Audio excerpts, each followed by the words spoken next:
Hello and welcome to my fourth post with some of my short fiction work. This one is called Alix in Wonderland. I learned to read from P.D. Eastman's book, Are You My Mother?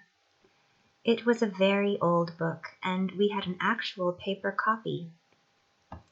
Paper books were very rare, and my mother told me to be extremely careful with it. So I wrapped it up in a special towel and packed it into my little wagon so that I could keep it with me when I went from room to room. I liked the smell of it and the feel of the pages in my fingers. It was a nice contrast to the hard, shiny surfaces of all of my other toys. Compared to all of my bleeping and blooping electronic stuff, it was nice and quiet. I liked quiet things. I also liked the drama. A baby bird hatches from an egg and falls out of the nest before he sees his mother. Down he went, down, down, down. It was a long way down.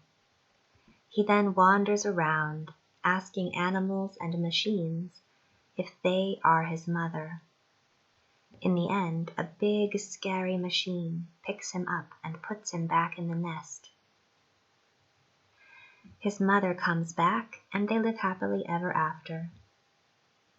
If only life were so simple. Boobs, waist, a hip and hips.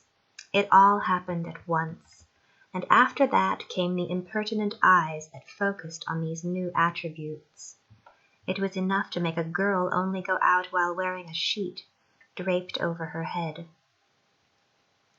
All I knew was that I'd suddenly been granted a dubious power for which I hadn't asked. Some of the girls seemed to instinctively know what to do with this sort of power, but for me it felt like an evil, unconscious force that needed to be controlled before I accidentally stole the wrong person's boyfriend and incurred the wrath of my peers. Before boobs happened, I was sporty. Stealing the ball from a boy and scoring a goal was my favorite thing. But after the boobs, I had to hide myself under bulky clothes if I wanted to play. When I wore a dress, everyone commented on my appearance. It was as though I didn't exist anymore. There was just this doll-like thing I'd become. Around this time, school became a torment. I felt like I was holding myself in and could never say what I was thinking. In first period, Stephen was always Frenching his French horn during band practice, but no one ever said anything to him about it. The way he would stick his tongue into the mouthpiece over and over was disgusting, but I learned to just look away. In second period, super skinny Brian made fun of Danny for being fat. Danny laughed in a good-natured way, but anyone with half a brain could see that he hated Brian. In third period, I noticed that Magpie Mary's eyebrows kept getting sparser and further apart as the year progressed. Heather kept getting thinner, and her hair was becoming brittle. Alicia smelled like a fish. And we all knew it was because of her boyfriend. She had lost her virginity to him in a bathroom while she was puking up margaritas. I really wanted to try a margarita, but my mother made sure that never happened. The next weekend, when I tried to be sneaky and attend a forbidden party, my mother showed up and dragged me to her car while everyone watched. My urge to rebel needed an outlet. Phaedrus, tonight, 3 a.m. in the Joneses' swimming pool, I said. No, they closed it up for the winter. Let's meet on the Smiths' trampoline. I found a new climbing tree, he said. What about the crane they just installed at the Jabberwocky construction site? That looks fun, I said. Excellent. That night, by the light of a full moon, I was perched on top of a gigantic backhoe, watching Phaedrus shimmy up to the top of a flagpole. He used his strong arms to stretch out his light frame into the shape of a flag. "You're amazing!" I called out.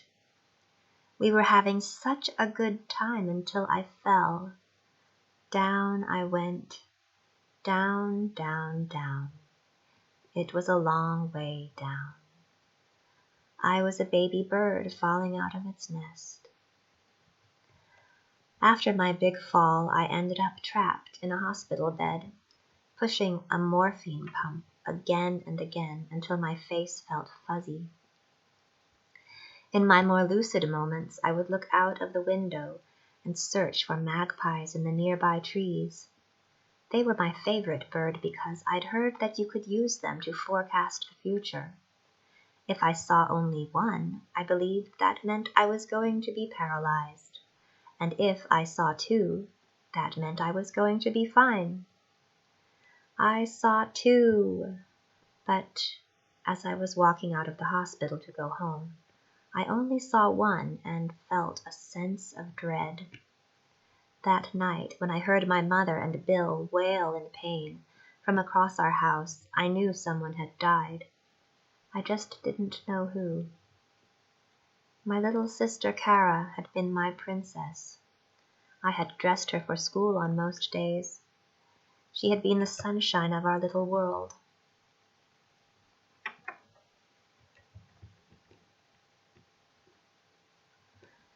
"Lucinda, why don't you just enroll yourself and Alix in the virtual identity program? It will help you move on from Kara's death," said my aunt. At the mention of Kara's name, my heart contracted. I don't want to forget her. In every person I've seen, the virtual identity gradually takes over their memories and causes them to forget whatever Jabberwocky wants them to forget, said my mom. My aunt lived in the city and had finally saved enough money to move into an island retirement community. She had come to say goodbye. I thought she had made smarter choices than my mom. She was definitely weird, but she looked so young, sparkly and beautiful, and the mystery of her city persona was something I was desperate to figure out. I'd seen television shows about city life, but I didn't know how they compared to her reality. How did the city change her into this strange creature? Could I resist the changes if I went there too? I decided that I could. I could have the best of both worlds and avoid the control of the virtual identity system, while enjoying all of the new and amazing discoveries in the city.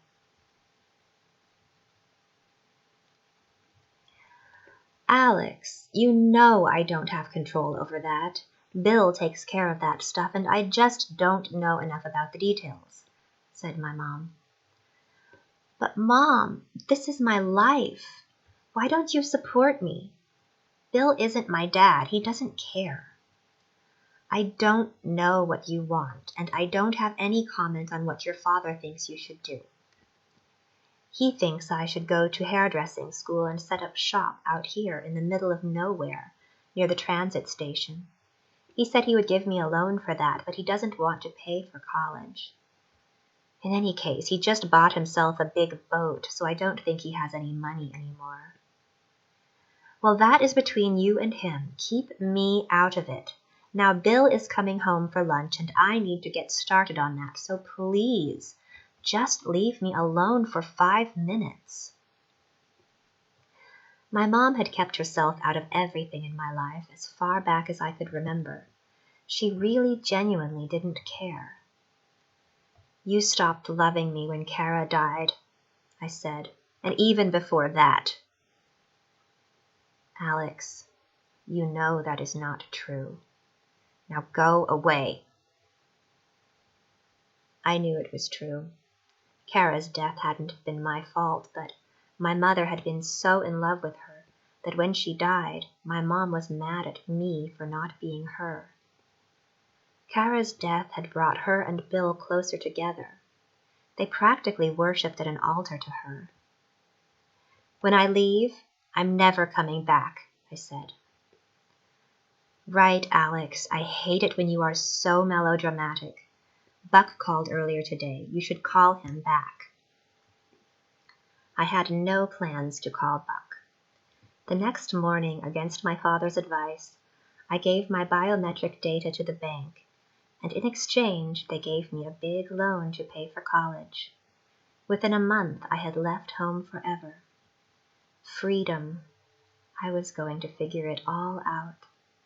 I was going to see it all. I think I'll stop there. If you'd like to know more about this story, please check out the books I've published. I've been expanding on the books that I've published, so this is a work in progress. I hope it sparked your interest, and I hope you also continue watching my videos. I am doing mostly videos on science and social commentary, but I have a few on my fiction. So until next time, thank you for watching.